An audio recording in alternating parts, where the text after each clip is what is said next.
दोस्तों, यह बात तो आपने सुनी होगी कि कर्मों का फल और भाग्य का लेखा कभी नहीं मिटता। हम अच्छे कर्म और बुरे कर्म नीचे धरती पर करते हैं और हम सोचते हैं कि हमें कोई नहीं देख रहा, लेकिन एक अलौकिक शक्ति है जो हमेशा हम पर नजर रखती है। जैसा बीज बोओगे वैसी ही फसल प्राप्त करोगे। ये कहावत आपने सुनी ही होगी। जैसे आप कर्म करोगे वैसा ही आपको फल भी प्राप्त होगा। लेकिन मेरा एक सवाल है, क्या आप इस बात पर यकीन करते हैं कि जैसा आप कर्म करते हैं वैसा ही आपको फल भी मिलता है? आइए इस कहानी के माध्यम से समझते हैं। नमस्कार दोस्तों, स्वागत है। दोस्तों, यह कहानी बड़ी ही शिक्षाप्रद, महत्वपूर्ण और ज्ञानवर्धक है। मेरा आपसे निवेदन है कि कहानी के अंत तक हमारे साथ में जरूर बने रहना। तो चलिए कहानी को शुरू करते हैं। बहुत समय पहले की बात है। एक गांव में रघु नाम का किसान रहता था। उसके परिवार में सिर्फ रघु और उसकी पत्नी रहती थी। एक दिन वह किसान और उसकी पत्नी अनाज बेचने के लिए दूसरे नगर गए थे।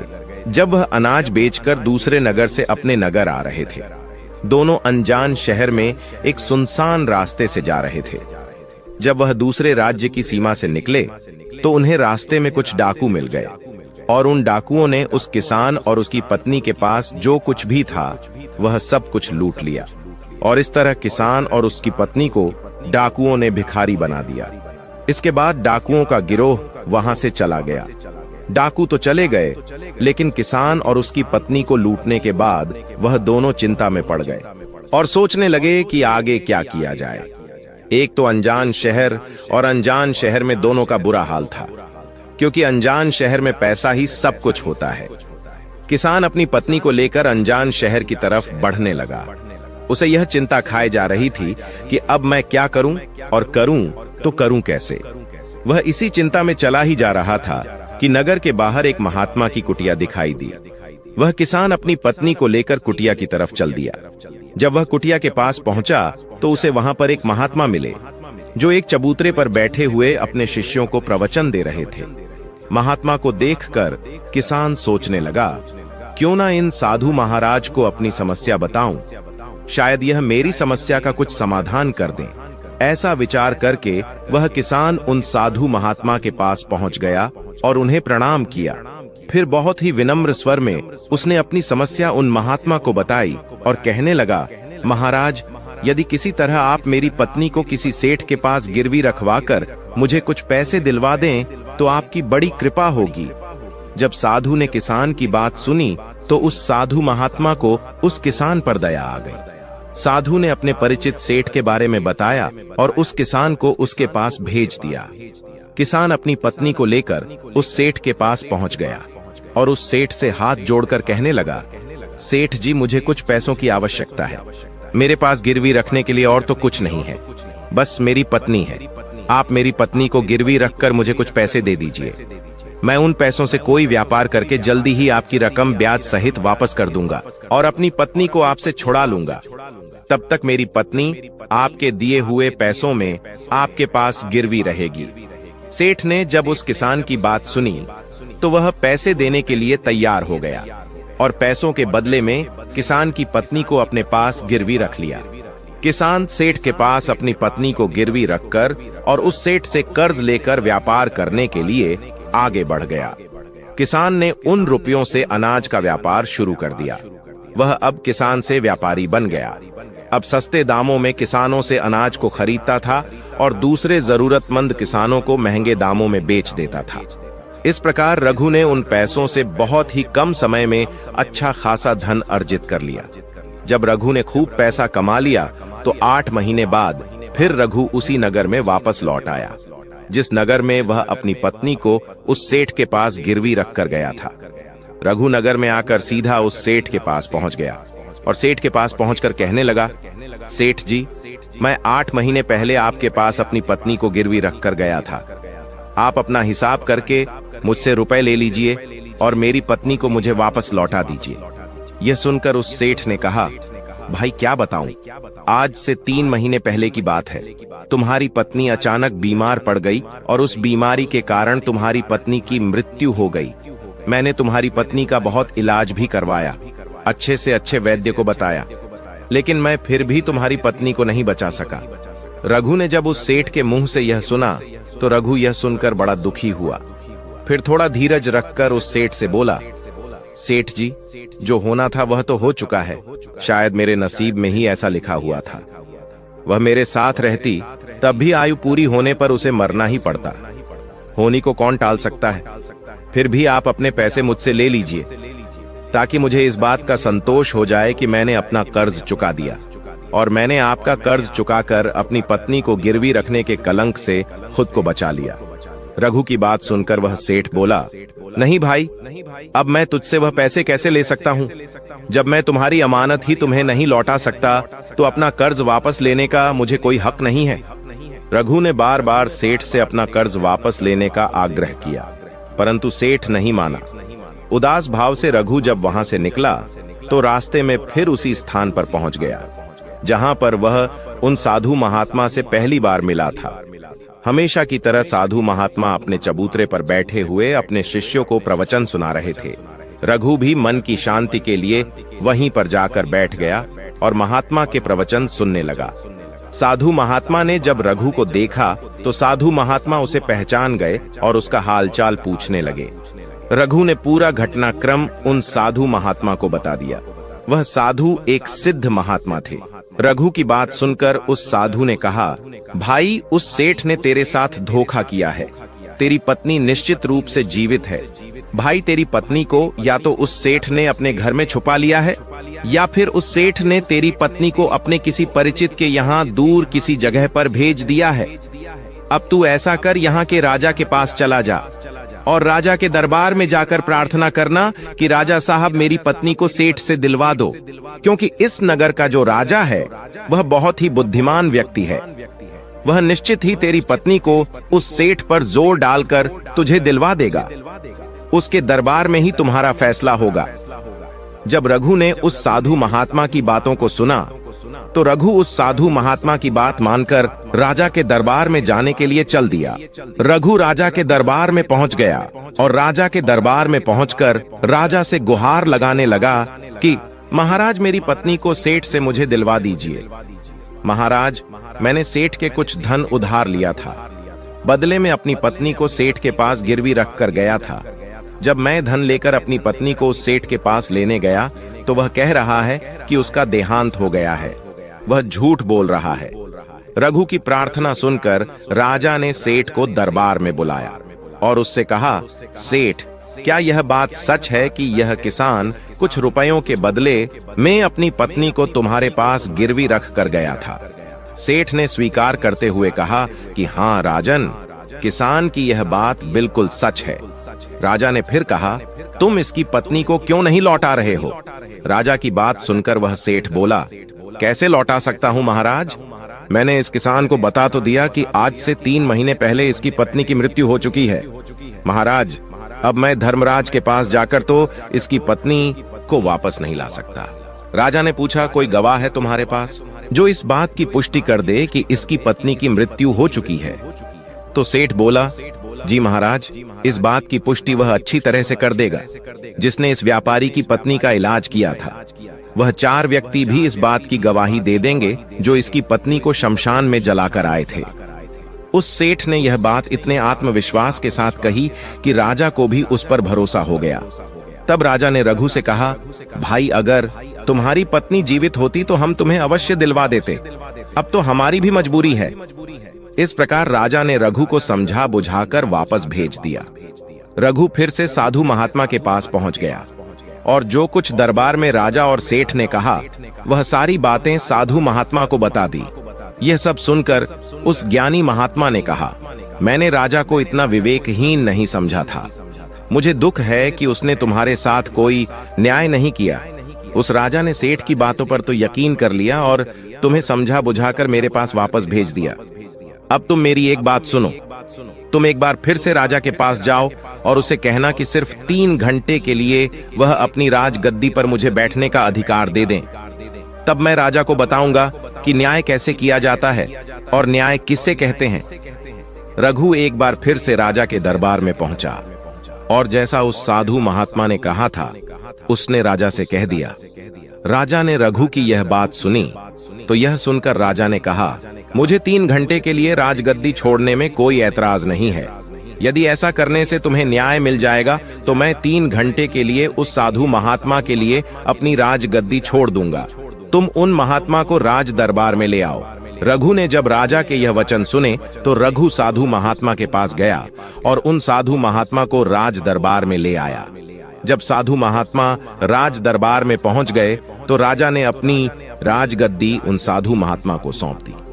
फिर राजगद्दी पर विराजमान होते ही साधु महात्मा के सामने उस सेठ को दरबार में प्रस्तुत किया और उससे कहा, सेठ जी, आपने कहा कि इस किसान की पत्नी आपके पास रहते हुए 3 महीने पहले ही स्वर्ग से धार गई और आपका कहना है कि आपके पास इसकी पत्नी के मरने के गवाह भी मौजूद हैं। क्या मैं उन गवाहों से मिल सकता हूं? फिर राजा बने साधु महात्मा के आदेश पर सेठ के गवाह पेश किए गए। सबसे पहले साधु ने उस वैद्य को बुलाया जिसने रघु की पत्नी का इलाज किया था।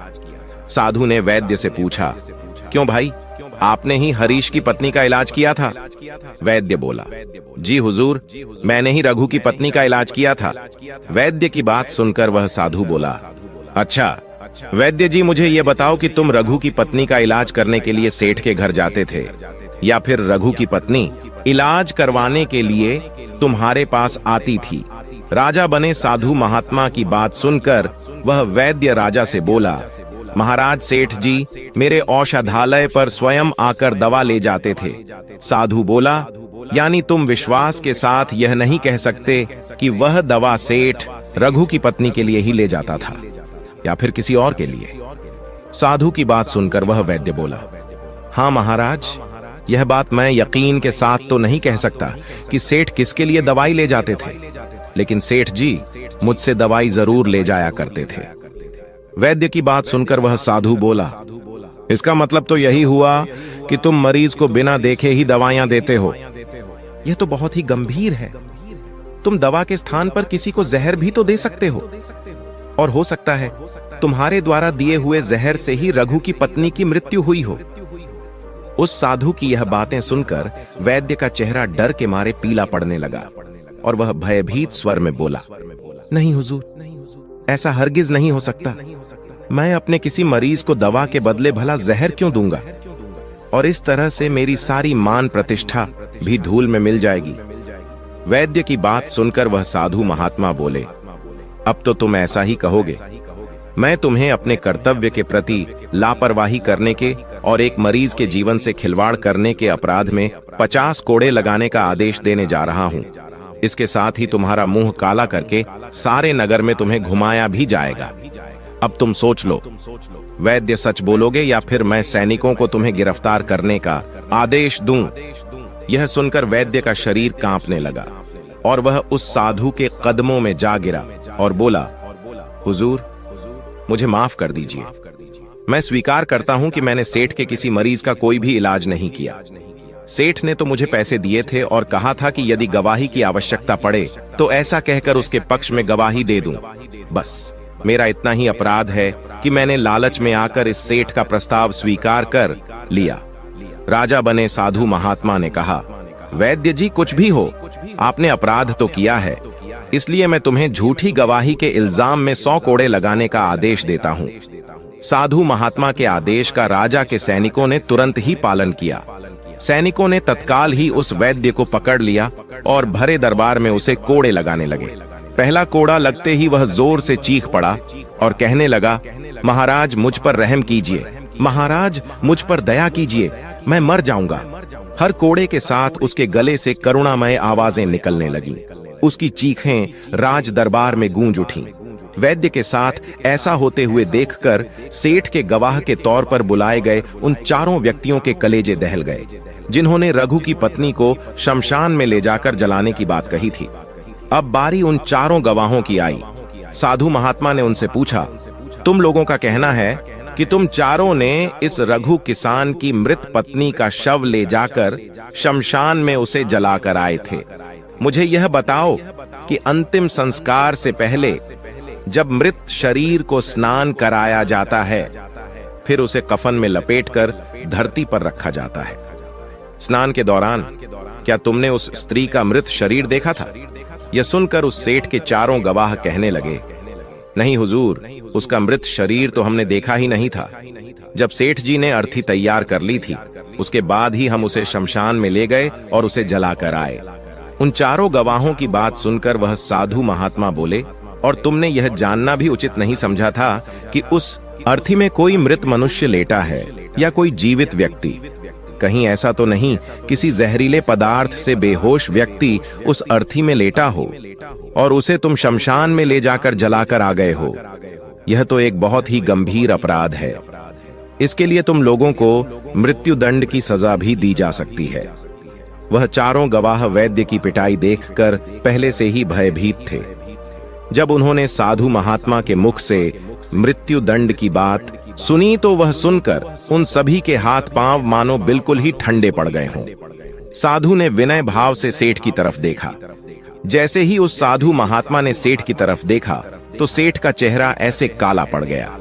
साधु ने सेठ से कहा, सेठ जी, तुम्हारे पांचों गवाहों की तो पहले ही हवा निकल गई।